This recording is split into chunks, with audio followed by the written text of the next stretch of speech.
Hello and welcome to a new episode of the Voices of the Vicar podcast with myself, Mike Duffy, and tonight I am joined by Joe Thomas. And thank the Lord we are here to talk about a win.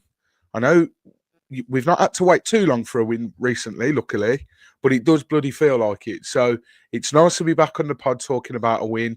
Joe was on it last time out to do a match reaction pod. He was with Katie to talk about the really disappointing Millwall game. But like I say, we were back at the Vic yesterday and it was all good. The result was all good. We'll get on to the rest of it tonight. And we'll also talk a little bit about the Oxford game coming up on Saturday. A first trip to Oxford for Watford fans since 1999. Obviously, we played them in the Cup back in 2020, but that was behind closed doors with it being COVID. So, yeah, Joe's going to that as well, and I'm sure we'll talk a little bit about that. But, Joe, how's things, mate? You all good? Yes, mate. Yeah, great. And like you say, it's nice to get back on a pod and be talking about a victory after last night. It wasn't the prettiest, but it's 3 points. And as we keep chatting in our WhatsApp chat, are we going to make the playoffs? Aren't we? We just keep dangling. We're just dangling. They're dangling a carrot, aren't they? It's like, how close can you get? I know, yeah. And we sort of said, I asked a question before the Millwall game. Actually, I said, do you think if we win today, the playoffs, was it a make or break game, the Millwall game? I asked the group chat and we all said, yeah, if we win, we're still in, the hunt for it. If we lose, then we're out and we're done. And obviously we lost. I think West Brom won. They beat QPR that weekend. So we really thought, right, we are down and out now. So after winning last night, I mean, this wasn't actually on my list to ask you, but and I might be sort of throwing you under the bus a little bit so early on. But after winning last night, would you say that the playoffs are back in the picture, or? I don't think they've. If I'm being completely honest, I actually don't think they've ever been in the picture. I think we've been. I think we've been there and we've been hovering about. And I was saying this to my friend who I go with last night. We were chatting briefly on his way home from the game last night. And anything, if we finish in the top 12, for me, that is a fantastic season, and that's a big success for Watford. And I would be absolutely delighted if the season finished now and we were 10th in the league. Yeah, all right, we're 3-4 points behind the playoffs. However, I'd be like, we all predicted us to finish 19th or below. A lot of people, a lot of fans all over Twitter all said, yeah, we're going to be in the bottom half. We're going to struggle. We're probably a candidate for relegation, spending very little and what have you. Obviously, again, we've seen, I think, we are 24th on the spend list for the season, aren't we, behind Portsmouth? So, when you look at that, I think it's just going to make for a very interesting summer because another thing that was said last night is like, we've clearly overachieved with this squad, and you'd look and you'd go, well, my friend said to me, is that very clever from Gino and Scott and the business that's been done? Because obviously they've spent very little, and then are they going to maybe have a go at it in the summer and maybe spend a bit of money and actually give it a real go after finishing like in the top 12, 10 this season? Like, who knows? But listen, if we do get really close and miss out, it's going to be disappointing, but I'll be very proud of them nonetheless. Absolutely. And I just want to point out, I mean, good evening to you guys that are watching. We've got Mark Schofield in the house. We've got Jess Bishop-Jones as always. So, and whoever else is watching. So thank you very much. Just highlighted Jess's comment there saying playoffs, ha ha ha ha. And when I asked that, obviously I don't for 1 minute think, right, we'll get playoffs and then we're going to go and do something in it. I mean, the fact of even mentioning the word playoffs with the season that we've had, with the squad that we've got, the odds stacked against us is an achievement within itself.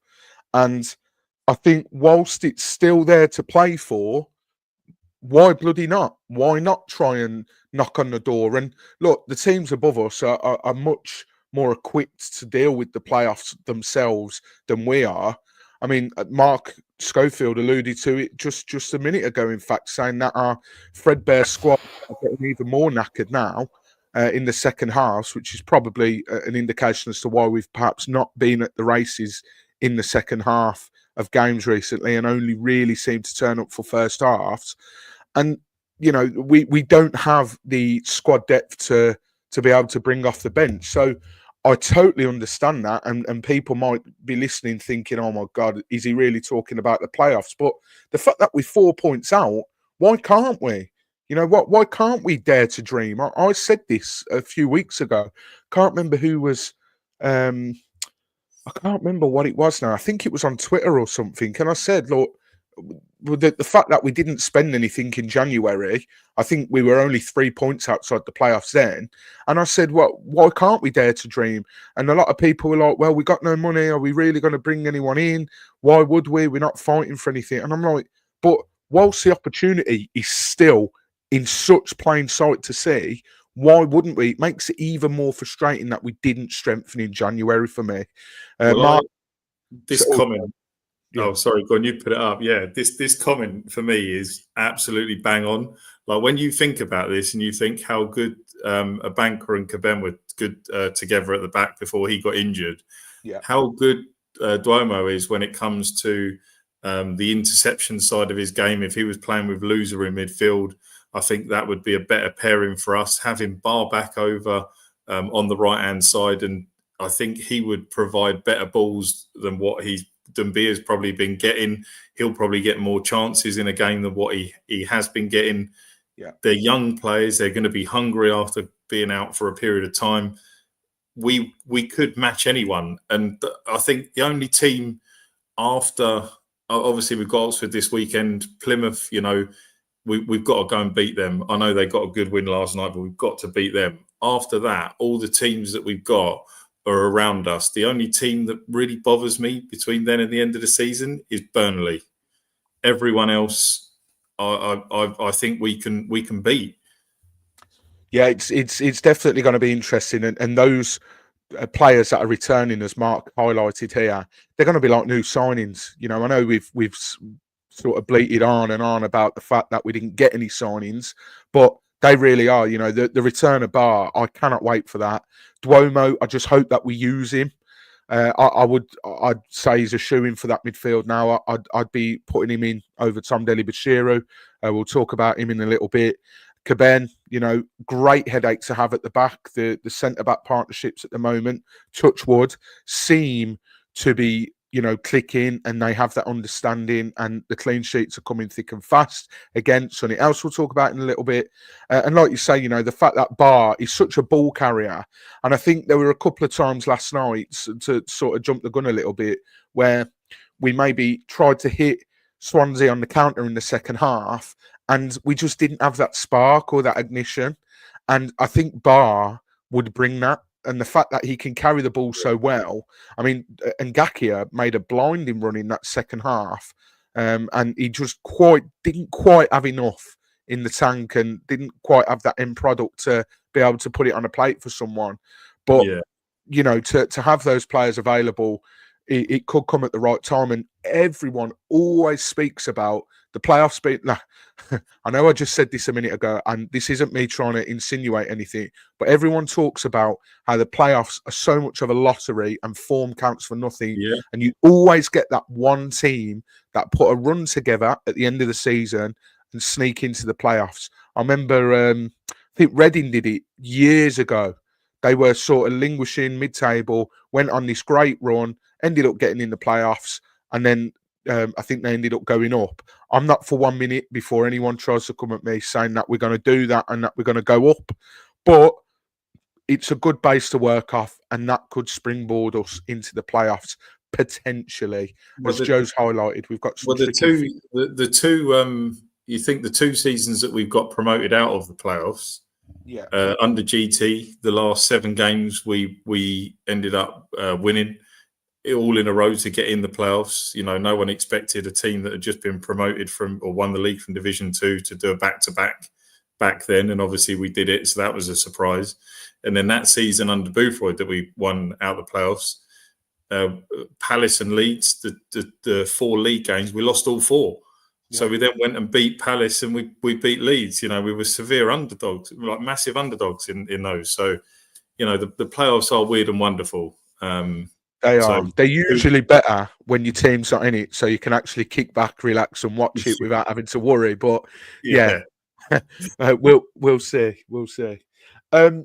Let's jump into the action because we don't want to stay on for too long tonight. We're trying to cover 2 games, the game last night and then Saturday's game, as I said at the top of the show. Just run through the team from last night. Selvik in goal. It was Pollock and a Banquet with the partnership at centre-back. We saw Larouci and, I'm reading the list and trying to remember the positional sense. So Larouci on the left, Andrews on the right. Then we saw Loser, TDB, and then we saw Chatfatadze, and then Kayembe up top. And Ince as well, sorry. And then Kayembe up top. Yes. So in terms of the team selection, we didn't see Vacuum Bio because we knew that Doumbia wouldn't be playing, and everyone just assumed, as rightly so, everyone assumed that Vacuum Bio would be playing instead, and it was all a bit, oh God, where's a goal going to come from? We instead saw Kayembe sort of play as that false 9. And I have to give him a little bit of credit, to be fair. I think he did okay, considering that's not his position. What were your thoughts on the team selection as a whole? Was there anything you would have maybe tweaked, or all things considered, were you happy? You know what? When we saw the news of Bio, obviously having his baby the night before, it was quite obvious that he wasn't going to get a start. I was quite surprised. Maybe there wasn't, as I said before, Okasan, would you give him a go? Just, he's been doing well in the academy. It wasn't to be. I mean, Kayembe, I actually thought in the first half he looked really good. When he was getting forward, I said to one of my friends, I was like, he nearly played for me the pass of the season across the pitch to I think it was Tom Ince with the outside of his boot. He was inches away from it being like a real perfect pass. And there was some good moments yesterday where he actually showed a bit of pace as well. He got tired very quickly, but in that moment where he burst forward, like he was really trying to do well in that position last night. Obviously, we know it's not natural. Would I have him play there again? No, definitely not. I would fully expect to see Bio back up front on Saturday. I think it was just one of them needs-must things last night. But, credit to him. He played in a position that isn't natural to him, and he didn't do too bad for me. No, and at the end of the day, he scored 8 goals this season.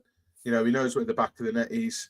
A lot of people sort of saying, what has Vata got to do? A few people even suggesting, has there even been a falling out behind the scenes between Cleves and Vata? But I think in terms of trying to throw Vata on, he's just had norovirus. I think, he lost 7 kilograms. You've got to ease him back in, because if you try and chuck him in the deep end too quick, you're going to absolutely ruin the lad. So, yeah, Kayembe, for what it's worth, I think he won a few flick-ons as well, a few aerial duels, something that I didn't know he had in his locker. And, yeah, he relatively looked okay. The bottom line is, Joe, he looked better than Bio does when Bio plays up front. And, that's what we've seen from Doumbia. And I think the bar is that low. We're sort of happy. And I think a few people to start with, when they saw the team news, maybe thought that Tom Ince was going to be playing as a striker, but it wasn't to be. I think he was more in the middle, sort of where you saw him more ply his trade for Reading. But let's start at the back. Selvik, Jess made a comment earlier saying it when we were talking about the playoffs and said about having the best squad available. I'm trying to find it now, but she said it'll help. Oh, here we go. Having a decent keeper that doesn't fanny around will be used for us too.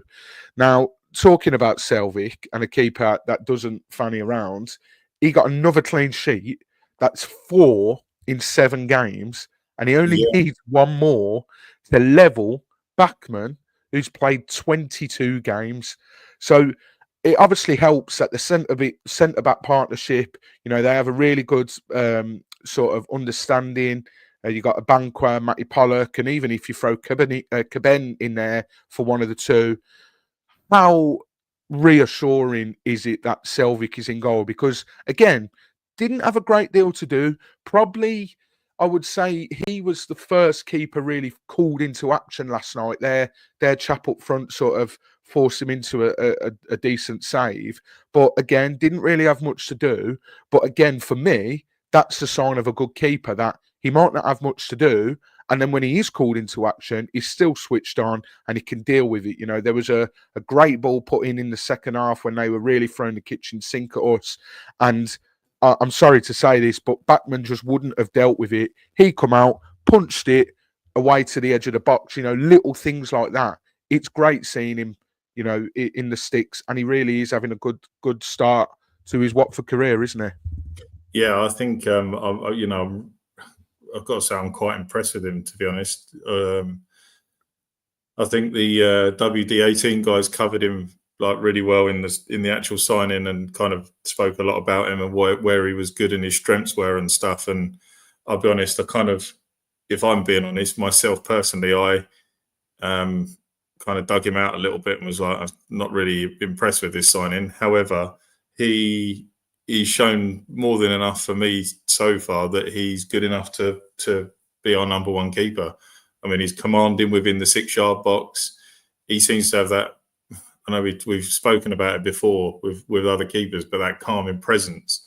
And I think the back line seemed to kind of go off that vibe that he gives off from when he's got the ball. And, he's not afraid. We saw last night, I think, I can't remember who it was that played the ball back to him. Was it Larouci that played the ball back to him, and he kind of chipped the ball and it went out for a throw, and he kind of was doing his nut, wasn't he, at the back line? He went ballistic at Matty Pollock. I was going to mention that because I think Bachmann would have just completely lost his head and the players wouldn't have respected it. But you could tell Pollock was like, shit, I won't do that again.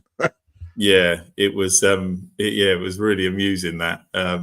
But yeah, no, for me, like I say, whenever a cross comes in or corner, he's very good and he's very strong with punching the ball out. Yeah. Got a strong hand on that save early on yesterday. Didn't need to palm the ball away. He's a good shot stopper. Very, very impressed with him. And I look forward to seeing him keep many more clean sheets because, like you say, one away from Batman already. Obviously, I think it's fair to say that maybe Batman wasn't as lucky with the players that he had in front of him. However, it'll be interesting to see if Batman ever does get back in the squad. If there's an injury, touch wood again, hopefully there's not, but if there's an injury or cup game or whatever, if Batman gets in the squad, what would he have been like with a Banquer and Pollock in front of him in the form that they are? But I firmly believe that the reason that them two are clicking so well, the centre-back partnerships, is because they've got such a calming presence in Selvik behind him. Batman's a bit erratic. They work, but the current setup, they work so well as a three. So, yeah, they do. And like you say, it will be interesting if Batman was to come back into the team. Would we keep as many clean sheets with them players in front? I don't know. I do question. I have kind of a couple of times thought when I've watched some games, would Batman have done the same in that situation? And I don't know. Like, it's hard to say, isn't it? Really, because every keeper's different. You're never going to have two keepers that are exactly the same at one club, are you? So you can never kind of compare. But I just think having that calming presence and someone that's showing that kind of strength in goal is exactly what we need. And yeah, absolutely. Well, we started off on a positive. I'm going to bring it down a little bit now because there's a change. So Andrews and Ngakia both got 45 minutes. Who do you think had the better half? Did Andrews get 45 minutes? Did someone? Who did he come off for? I can't remember who he come off for now, but I'm pretty sure he only got half. But we obviously saw Larouci. Was it? I'm sure it was a straight swap. I thought Wiley come on for. Wiley come on for Larouci towards the end of the game, didn't he? Yeah, and Andrews come off No, in and the Gakpo only 83rd. came on in the 71st minute, didn't he? Yeah, Oh, well, yeah. I thought they that's my bad. I thought they had a half each yesterday. It just No. shows how bad Andrews was in the second half and how much Well, more I was into Jeremy and Ngakia then, didn't it? that probably answers the question because we saw Andrews again. He's been up and down this season. Not his best game yesterday for me personally. I think Jess alluded to it. I won't. Well, yeah. Sorry, I'll put the comment up. She was saying Andrews was shite. His passing was crap. I think I counted at least 3 times that he gave the ball away. Really sloppy passing. But Ngakia coming on, do you think he now needs to go over to the right hand side and let Larouci stay on that left hand side now, or you still got your reservations about it all? Um, Because if dare I if we say it, I think going forward yesterday, Larouci was a lot stronger. Still have question marks over him defensively, but he was a lot more, yeah, good going forward. yeah, yeah, Larouci obviously, as I mentioned, he was really unlucky with that shot yesterday. He kind of got himself into a good position in the box and he dragged it wide. Andrews, I just don't think Andrews suits a back four. Like in my opinion, like Ngakia plays much better in that back four, but Andrews doesn't suit it. Like I don't think it's. I don't know. He's had a few opportunities in a back four, isn't he? And he doesn't really do it. He's much better when he plays as the wing back. But yeah, and Ngakia, I mean, that crossfield pass for Vata towards the end of the game was just sublime, wasn't it? I mean, he just kind of hit it like an arrow. It was brilliant. But yeah, for me, I think Ngakia should be the starting right back for Watford, in my opinion, when he's fully fit. Yeah. Should maybe Andrews have had a goal yesterday? It was very similar to that strike that he actually scored Oh, against Bristol Bristol City. City. Yeah. Yeah, I did see that was mentioned. The commentators actually mentioned when he scuffed it that he scored a similar goal. Yeah, I don't know. I think he was with the one against Bristol City was more to the edge of the box and he was like closer in. I think this one he was he'd taken it a bit far wide and it kind of scuffed it, didn't he? I wouldn't say it was a clear-cut chance. It was maybe half a chance because we know he can shoot. But yeah, I wasn't disappointed with him as missing it. It would have been great if it would have gone in, but you'd have been questioning the keeper from there, I think. Yeah, absolutely. I think you're spot on because we've seen him score similar. We're maybe sitting here stewing over the fact that we're a bit disappointed that it didn't go in. If you are watching live, thank you very, very much, by the way. If I could ask you to hit the like button, I think you can add reactions as well, like love hearts and that. If you're watching on YouTube, just spam them. Just gets us out in the algorithm a bit more, and hopefully a few Watford fans might find us, and maybe even a few Swansea fans, because I remember losing there 4-0. I think it was not last season, the season before, and we did the post-match podcast, and it was full of Swansea fans absolutely ridiculing us. So nice little revenge. But yeah, Tom Dele-Bashiru, I think a conversation needs to be had about his performances. I understand at the moment he's fasting.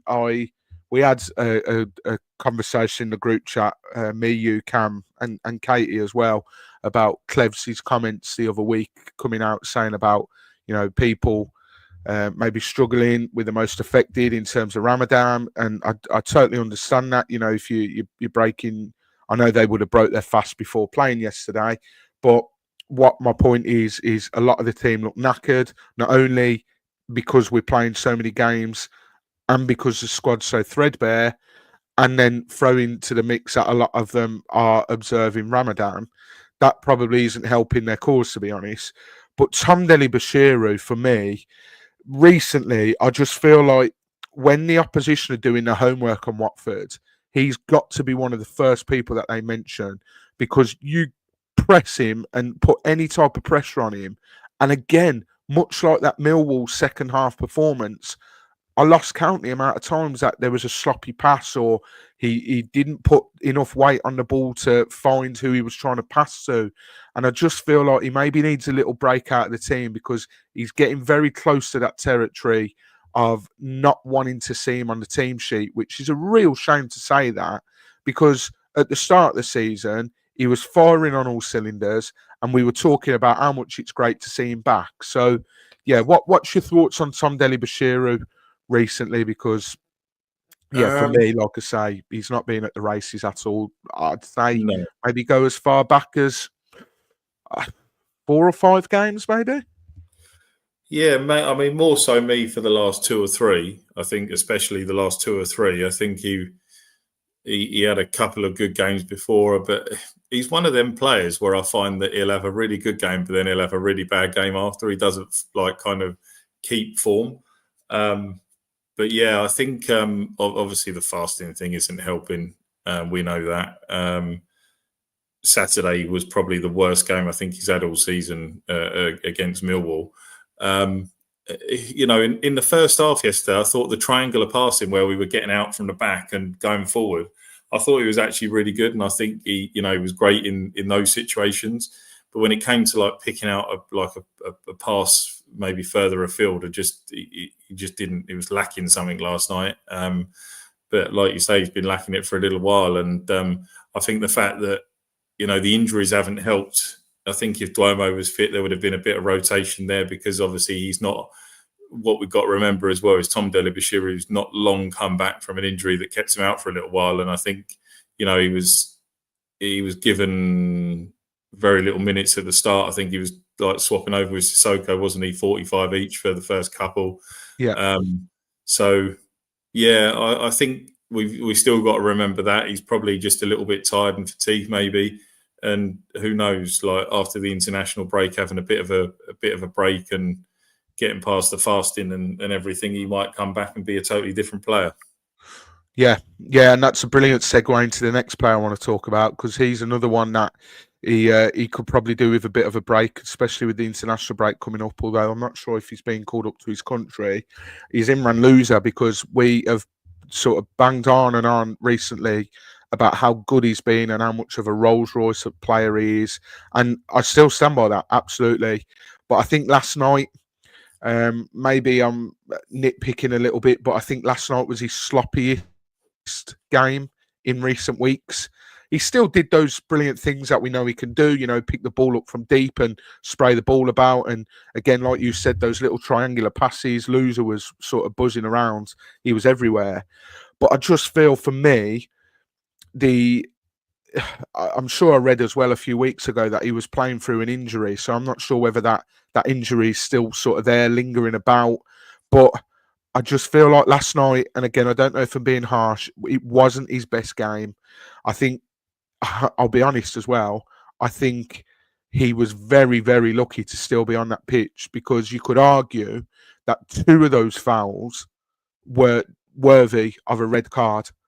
I mean, I'm trying to think that one where he's sort of gone diving in, he had his foot, he had his studs showing.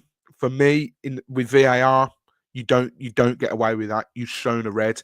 And then the other one, he's sort of ran into him, but because his arms up, again, for me, VAR, and believe me, I count my fucking lucky stars that we don't have VAR in this league. But for me, with VAR, he's getting 2 red cards there, because, yeah, very, very lucky boy. But what did you make of Loser last night, Joe?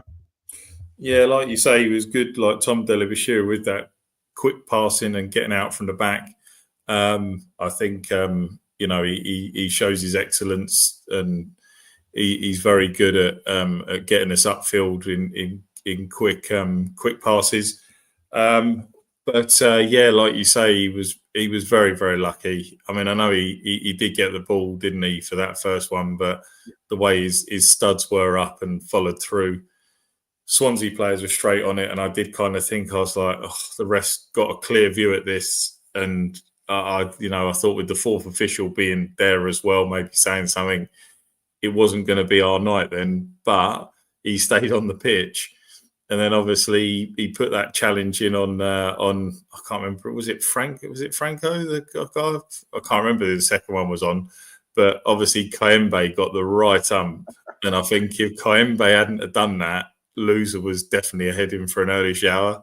And I know the ref kind of went up to him after, and he kind of had a bit of a chat with him and kind of just sort of said like last warning or what have you. But I think if the ref hadn't had that Kayembe situation to deal with, he would have been fully focused on Loser, and I think he would have probably potentially been off.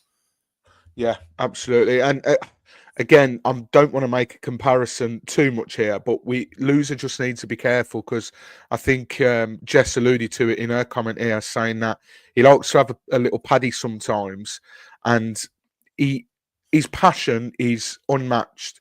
You look, if we draw or lose, soon as that final whistle goes, he looks absolutely distraught. And you can tell he wants to be here. You can tell he wants to do his best for the team. But I think sometimes he gets a bit too passionate. And we have another player on our books who's exactly the same, and he gets berated for it. And that is Daniel Bachmann.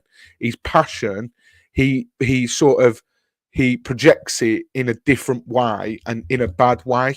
And I think Loser's got to be careful that he doesn't follow that same path as Bachmann, where the passion, the being riled up, he doesn't portray, in a bad way. But Loser's really, really special player, and I'm sure it was just a one-off. And yeah, I'm just delighted that he's still playing through, and if he is playing through that injury, then fair play to him. Like we've said on previous podcasts, I think we may be seeing the last few months of Imran Loser before he's moved on. As we've heard on Do Not Scratch Your Eyes, it sounds like we turned down a 10 million bid for him in January. I'm well intrigued as to who that would have been from, but yeah, I think he'll be off in the summer. The man who got the goal, Moussa Sissoko, brilliantly taken goal, by the way, and credit to us as well for switching on. I know it massively helped that their player turn around and pass the ball to us. That's always a help. But you just can't help but feel like sometimes Watford don't get that rub of the green, especially recently. Maybe at the start of the season, we were very fortuitous in winning some of the home games that we did. But recently, it's not felt like we've had that luck. So for it to literally be put on a plate, I was a little bit worried when Ince played that pass, though, because was it Chak and then Sissoko? Chat was closest. Chat was closest, and I think it was Kayembe and Sissoko that were all running in together. And I was like, oh God, who's going to take it? And yeah, well, Sissoko clearly give him the shout to say leave it, because it was coming across, and he was in much better place to obviously hit the shot, as we saw. But for me, I'm 100% certain that Swansea player got a shout from Tom Ince. I'm 100% certain, because there's no way that geezer plays that pass just on his own. I'm sorry, but he's not come out and said anything. But I don't know if you remember. Are you going to tell me about the Leicester game? No, when, not Leicester. It was we were away at Bournemouth. And, Harry Arter. Yeah, Shalabah was about to pull the trigger, and Harry Arter shouted him, and he was like, "Yeah." We've seen the players do like to do that, although I've not seen it since Shalabah, or I don't recall it anyway. Remember it like that incident. However, as soon as it happened last night, I was like, Ince must have shouted him, because there's no way I don't know what he's looking at or even thinking he's doing. It's a gift. Yeah, massive gift, and thank God we've been able to take it, because so many times on this pod and just in general we've talked about the fact that we're not clinical enough in the final third. But Sissoko sort of slotted that away as if he's been a season pro, a 20 goal a season striker for the majority of his career, because my God, it was one hell of a strike. And I think as well, Joe, we've got to give him credit, because again, we've sat on this podcast, and amongst with many other Watford fans, we have been so quick to call him out when he's not played well enough, and rightly so. But I think of late, he's looked really, really good, and he's looked fired up for it, and he actually looks like a captain, something that couldn't be said earlier in the season. So credit to Sissoko. Yeah, I think we're starting to see the player that we saw before he got the red card. Sorry, he did get sent off, didn't he? It wasn't sent off. It was a red card. Yes. I think we're starting to see the player that we saw at the start of the season, which is what we all want. We all love Sissoko, but he just went for a bit of a rough patch. It's great to see him in the form that he's in. It's great to see him scoring. He was unlucky. I think he nearly scored against Millwall at the weekend as well.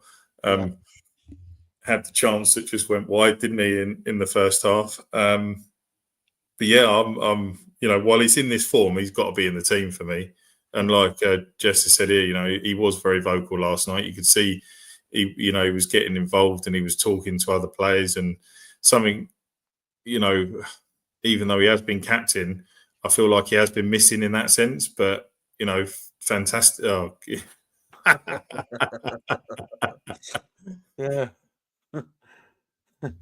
Oh wow.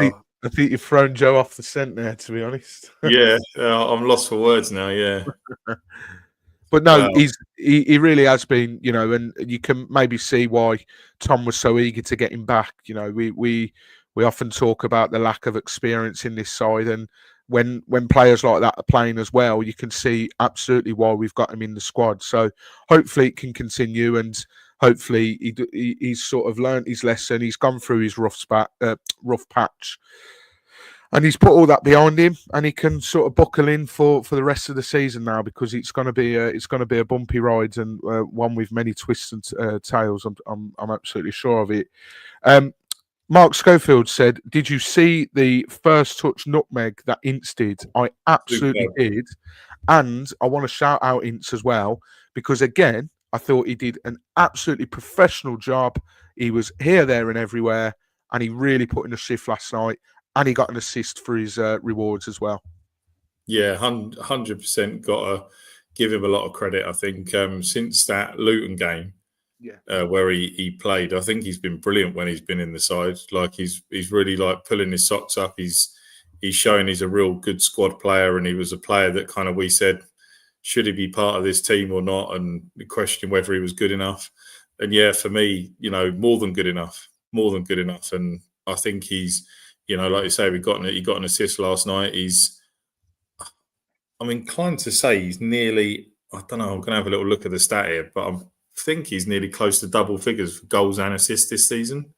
Well, he's the top scorer, unless I can't remember who it is scores in the final on Sunday. He's the top scorer in the League Cup this season. But he's only got one assist. That was his first assist last night. Yeah, his first assist last night. And I don't think he's only on seven goals / assist for the season. Yeah. So he got an assist in the EFL Cup. He scored 4 in the EFL Cup, and then he scored 1 and assisted 1 in the league. I'm not sure who he scored against in the league. Then I was just going to say I'm not sure who he. Sheffield Wednesday. He took the first penalty, didn't he? Yeah, of course he did. Yeah.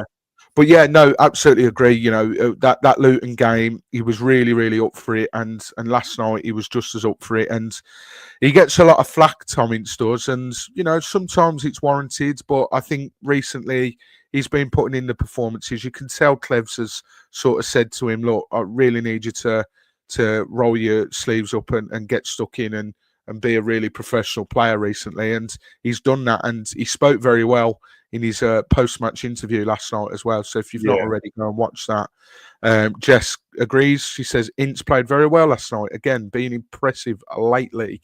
The last player I want to talk about in terms of talking about them specifically is, boy, I wish Cam was here for this next bit, is it's not Rajovic, it's Chatford-Hadze. I don't question his ability one bit. He's a brilliant ball carrier. He did bits and pieces of that last night. He got on the ball, went on one of his sort of marauding runs, and sprayed the ball about superbly. I think that second half, I forgot he was playing, and I think part of that is down to the job that he's being asked to do. I think you have to deploy him through the middle. I don't think he's as effective out on the left. I would say or the right, but I don't think we've ever seen him out on the right, so that's probably counts for nothing. But for me, he just has to be deployed through that middle. On the left, he does go missing, and he has a tendency to. But yeah, what did you make of chat last night? Like I say, Joe, good first half, did what we know he can do, but second half, like I say, I think I saw was he there was an incident where we had a free kick on the halfway line or something. I was like, oh shit, Chatford Tadsey's still on. So yeah, maybe not the most inspiring second half. No, I was quite disappointed with him last night. One of my friends put in one of my groups, he put a comment in saying that with Bio not starting, it was a night where Chatford Tadsey had to probably step up a little bit more to, kind of show that he is a goal scorer, I think, and that he can step up when needed. But yeah, I don't know what it was last night. I don't know whether it was the fact that he was being man-marked. I think he was being marked out of the game a little bit last night. It made it very tricky for him. I think Swansea saw where we would probably be most effective if they gave us time on the ball, and they kind of nullified that. So, there is their element of that. But, I always say, like, as a team, we or any team, you need a plan B. And there wasn't really that plan B for Chak last night. It just kind of, he was getting the ball, making some mazy runs, but there was just no end product, was there? And there was nothing really getting on the end of any of his balls or anything like that. So, yeah, I'm still really in two minds. I mean, is he being asked to do too much at the moment? When we had João Pedro that last season, when we sold him in the summer to Brighton, it was clear and obvious, and I think Chris Wilder called it out for what it was. It's clear and obvious that the players were just, right, give the ball to João and let him do it. Are we maybe a bit naive of doing that with Georgie sometimes, where we give the ball to him and just be like, right, you go and do your thing, and then we'll feed off the scraps? Or do you think it's more of a team unit this time around? Because it was a very sort of fractured team back then. Well, 2 seasons ago it would have been. Yeah, maybe. I mean, there is a lot of expectation around him, and I think when Cleverly made comments about him that he'd be a top 4 player if he scored goals, obviously everyone's ears perked up and they were like, oh, hang on a minute. So everyone's like, then, what kind of player have we got here? Like, this is what the manager's coming out with. Because sometimes people have kind of come out and play it down and go, well, he's good, but, we'll see what happens in January if there's any interest, blah, blah, blah. But he kind of just shot him straight to the top 4 and everyone was like, well, hang on a minute. I don't know. I mean, I've got to say, if 20 million or 15 million comes in the summer for him from someone like, I don't know, I'd be really disappointed if it was a Leicester, because he'll be playing against us next season. Yeah. But if one of those sort of sides, if the Wolves or the Everton come in for him in the summer and we get good money, you're not going to go, well, stay at Watford because you're not the end product. He's going to go. Mm-hmm. And will he flourish in a different side with better players? Maybe. Yeah. There's that question. As I've always said, and João Pedro is probably the perfect example for this. He's got better players around him. He's being managed better. João Pedro is a better player. He's looking a more complete player at Brighton, and who knows what's going to happen to him in the summer? Because I've heard whispers. Sorry. That because Nunes is off to Saudi Arabia, that Liverpool are interested in João Pedro. So, could we see him at the Premier League title winners next season? So, Georgie could get that move and he could go on and propel himself to bigger and better things. But just at the moment, I just want him to do better for us. Yeah, exactly. I feel like he could do a bit better. I still think he could do better. I'm not saying he's not a good player. I'm not saying he's not talented. But he's got that frustrating side of him. Yeah, absolutely. Just as a side note, for what it's worth, I think Arsenal is that they need to throw the checkbook at Brighton for João Pedro. I think that would be a perfect move. But yeah, nonetheless, if he ended up at Liverpool, that'd be great. You know, I wish nothing but the best for João Pedro. But yeah, it's going to be interesting to see where Georgie ends up, and maybe we're trying to get him to do too much at the moment, and the pressure's getting onto him a little bit. Who knows? But I'm sure there's still plenty of games left for him to light it up and hopefully add to a to his goal tally, which is pretty much non-existent at the moment, or very very little. Um, so yeah, that pretty much sums up the talking about the players from last night. In terms of the game itself, there wasn't much to talk about. A great finish from Musa Sissoko, which luckily was the only goal of the game and the only goal that we needed to win a very very nervy 1-0 against Swansea City, because they really threw the kitchen sink at us. Even their striker, who was I think that Ronald. He did his very best to try and win every foul under the sun. I hope that the sniper in the crowd was found, because that's the only reasonable explanation as to why he went down so much. But as I said at the top of the show, we are playing again on Saturday. The games come thick and fast at this time of season, and with it being the Championship, of course, we are travelling to Oxford. So I've just got a few stats here, because I mentioned earlier that we played them in 2020, but that was in the League Cup. So we haven't lost away to Oxford, and this is in all competitions since 1970. That's 15 games ago. So that probably tells you sort of how not so frequent that we've played them, how little we've played them recently. But that's still good going. I was having a look on 11v11.com. You type the two teams in, it will show you the record. And there was not a lot of reds on there whatsoever. And I was scrolling and scrolling, and we've lost, don't get me wrong, recently in the last sort of 20 meetings, we have lost to them, but not when we're the away side. So the last 10 against Oxford, we've won 5 and drawn 5. As I mentioned, the last meeting there was in lockdown in the League Cup. We drew 1-1 on the night and won on penalties.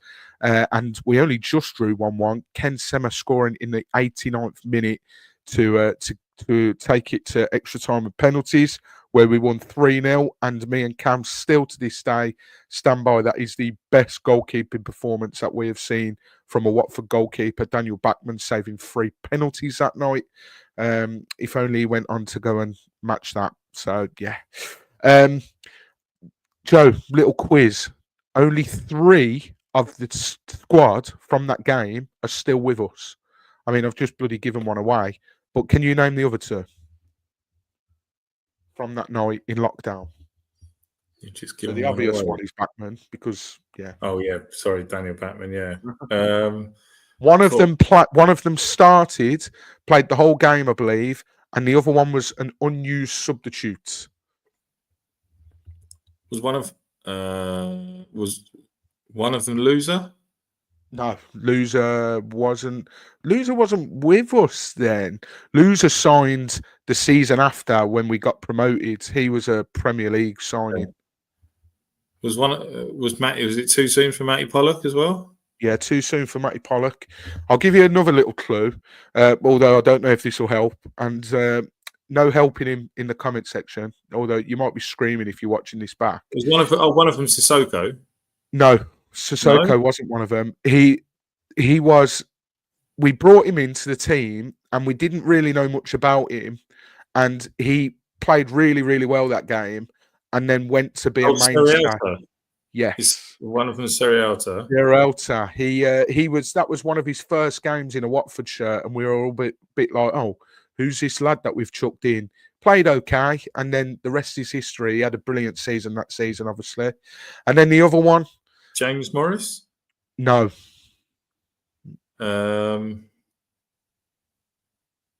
Defender. Unused substitute. And the only reason he was unused is because it was a cup. He would have played if it was a league game because he was one of the first names on the team sheet. Can't believe no one in the comments is getting involved. This is going to really bug me. No, you're Well, going to have to... So the unused substitute was Jeremy Ngakia. Oh, Ngakia. I thought it was too soon for Ngakia. I was going to say Ngakia. That was Ngakia's first season with us in the lockdown season, I believe. We signed him in the summer after being relegated from West Ham, and he got off to a blinding start. So, the three that were in the squad that are still with us today: Daniel Backman, Sierralta, and Ngakia. Bobby Madley is a referee, which is good. I like Bobby Madley. I think he's a very, very good referee for this level. I'll never forget. He obviously it helped that we won 4-0, but he did a tremendous job in that Luton game a couple of seasons ago. Now you're going, Joe, as is Cam. Your first time. I genuinely don't mean this. My first time. My first time. First time, yeah. Well, I was talking to my auntie because I used to do a lot of away games with my auntie, and I've certainly not done this Oxford ground. She was unsure whether I did the old Oxford ground, but I've certainly not done the Kassam. So, looking forward. This will be the last time, won't it? Because they're moving away from the Kassam. No, they're not. So there's so basically the guy that owns the Kassam is very, very unwell, and his family have got ownership now of everything that he owns. And I do believe that Oxford are close to doing a deal in buying the Kassam, so they will be able to stay, and they're going to potentially just plonk a fourth stand behind the goal finally and have 4 stands and stay where they are now. There we go. A huge U-turn in their stadium. Because that's right. Because there's no stand, and I remember that lockdown game. A couple of lads had driven down and were watching it from the car park. I think they were genuinely sat on top of the car watching the game. No, it's in the tree. It was a tree that's just in the car park where the retail park is behind. I actually looked at it myself because obviously being down in Portsmouth, it's not far from me. I thought, shouldn't I? And I actually didn't know whether, because it was obviously lockdown at the time, whether people would think that actually other people would want to do that. So I was like, should I, shouldn't I? Well, if I get there with someone going to come and say, get down from there and go, and it would be a wasted trip, so I didn't bother. But obviously, as it were, they got to see the whole game, didn't they? They did, yeah. And it didn't matter where you travelled, because you could have just said that you were going for an eye test. That's as far as my politics banter goes, I'm afraid. But Oxford, I think Jess alluded to it. Oxford have been all right at home this season. I've just looked at the form table here, and the home table, they're sat straight in the middle. One below the middle, sorry. They're 13th. They've won 29 points from 18 games at home this season. Whereas compared to away, they're not doing as well. We obviously won at home. They've only picked up 10 points on the road this season from 19 games. Only 3 teams have picked up less, and Plymouth, Luton and Derby, and they've got 10 points joint with Portsmouth on the road. So it's not going to be an easy game by any means. In terms of the changes, would you make any changes to the team that played last night? Would you try and freshen things up, albeit the squad's quite thin there? So where would the changes be that you'd make? I'd bring Ngakia back in at right back. I'd bring. I know people are going to say, "What's the point?" And what is the point? But I would bring Bio back in as well. I think they're there for the taking at the weekend. They're on a bit of a dip in form at the moment. They're struggling a little bit. They've lost the last few, I think. It's been pointed out, but I think with the right side, we could go there and get a result at the weekend. I've pointed out the comments just been made by Jess down there at the bottom. This is an interesting one for me because a lot of people are saying to me, Cam especially, saying, you can't start Vata. He's obviously had this infection, blah, blah, blah. But he's just now been called up for the senior squad of Republic of Ireland and he's going off there. So if he's fit enough to be called up there and he's potentially, regardless of whatever, he's going to be doing training with them. So he's going to be fit enough to go on a training thing with them. He may not start or play any minutes for them, but he's still going to be involved in and around football. Whereas at Watford, he may have got a bit more of a rest if he wasn't fit enough. So he clearly is fit enough to do that. So yeah, why not? Why shouldn't he start? I mean, we've missed him in the side. We've missed those exciting bursts of pace and what he brings to the team. So I potentially, I'm not saying that maybe people don't like this with Kayembe playing, because I think Kayembe actually plays better in the more forward role. I would potentially drop Dele Bashiru and give him some time on the bench and put Kayembe back into that central midfield position and play Vata there maybe. But it's not going to happen. So yeah, I mean, if we were gonna bench Tom Dele, I'd feel more comfortable maybe putting Ince in the middle with Loser, and then the gap from where Ince was, then that's where you put Vata. yeah, I just think that Kayembe, I just think that Kayembe for me, he needs to be further forward, because when he's sort of deeper, for me, he doesn't have an effect whatsoever. In terms of the striker, what I think and what will happen are two different things. I think you're absolutely bob on. I think Bayo is a shoo-in to start. He just is. He's our only striking option that we've got, senior striking option. So I think he will start up front. Interesting you just said about Oxford not being on the best of runs recently. I got the form table here. They're bottom of the form table. In the last 5 games, they've picked up a point. They've scored 4 and conceded 10. And I tell you who else is surprisingly down there. Preston with 3 points in the last 5.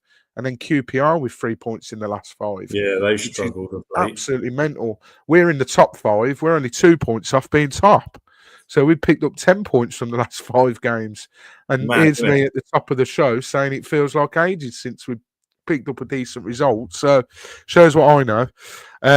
So yeah, Jess said Vata should start. Abankwah has to start. I can't see any reason why Abankwah would be pulled out of the side. Kayembe instead of Tom Dele Bashiru.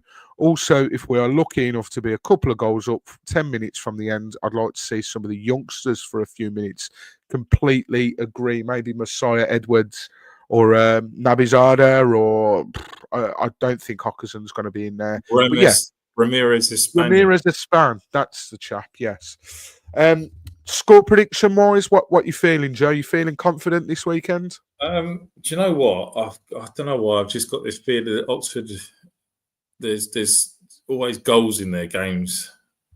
I'm going to stick my neck out this week and I'm going to say 3-2 Watford.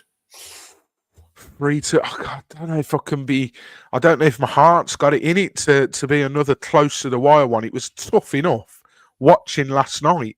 And when the board went up for 7 minutes, I was like, Christ, this could really do without it. But 3-2, wow. Well, you'll certainly be getting your money's worth. You're staying down, aren't you, Joe? You're hoteling it the night of the game or the night before? Saturday, yeah. Coming back on the Sunday, yeah. Happy days. Well, for your sake, I hope there is 5 goals. It'd be nice if all 5 were for Watford, but hey-ho. So, yeah, I think I'm going to go with... I'm feeling confident, quietly confident as well. So let's go with another clean sheet. Let's go with a 2-0 Watford win. I think Loser's due a goal. He's going to score. And I tell you what, Abankwah's going to go on one of his mazy runs. He's going to let fly from the edge of the box, and it's going to find its way into the back of the net. So there you have it. Loser and Abankwah, 2-0 to Watford. Let us know if you're watching now or if you're re-watching this. Let us know your score prediction in the comments. And then just to wrap things up, we're just a bit of other news from sort of the club in general. Joe's alluded to a few sort of international call-ups, but congratulations to Jeremy Ngakia for his first ever call-up to the DR Congo squad. He replaced Axel Tuanzebe, who was initially called up for their games against South Sudan and Mauritania, but he had to pull out due to injury. So Ngaki gets a nod. So fair play. Well done, Jezza. I think that's very well deserved, and hopefully that will boost his confidence as well. And he will link up with fellow Congolese midfielder Edo Kayembe, who is also in the squad. Vacuum Bio has been called up again to the Ivory Coast squad to face Burundi and Gambia. The last time he played for Ivory Coast, it was in his purple patch when he was scoring most of his goals, and he actually scored for Ivory Coast.